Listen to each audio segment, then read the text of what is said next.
The banana is ripe. Ripe అంటే ఇక్కడ ముగ్గడం, ఇది adjective. The rose is విదర్డ్.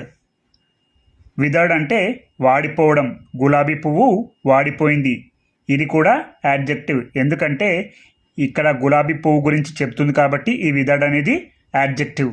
The oil is rancid. Rancid అంటే దుర్వాసన చెందడం, ఇది కూడా యాడ్జెక్టివ్. ఎందుకంటే ఆయిల్ గురించి చెప్తుంది కాబట్టి. The potatoes are sprouted. బంగాళదుంపలకు మొలకలు వచ్చాయి. స్ప్రౌటెడ్, బంగాళదుంపలు ఎలా ఉన్నాయో చెప్తున్నాయి కాబట్టి ఇది కూడా adjective. The Apple is rotten అంటే కుళ్ళిపోయింది లేదా పాడైపోయిందని కూడా చెప్పొచ్చు, ఇది కూడా adjective.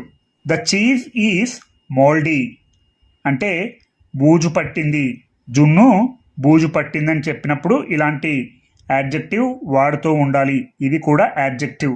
The bread is stale. Stale అంటే నిల్వ ఉంది, నిల్వ ఉండి పాడైపోయినవి ఇలా స్టేల్ అని చెప్తారు. This vegetable is wilted.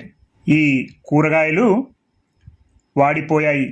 ఇక్కడ విల్టెడ్ అంటే తాత్కాలికంగా వాడిపోయినవి చెప్పినప్పుడు విల్టెడ్ అనాలి. ఇక్కడ దీర్ఘకాలంగా వాడిపోయినవి చెప్పినప్పుడు విదర్డ్ అని చెప్పాలి.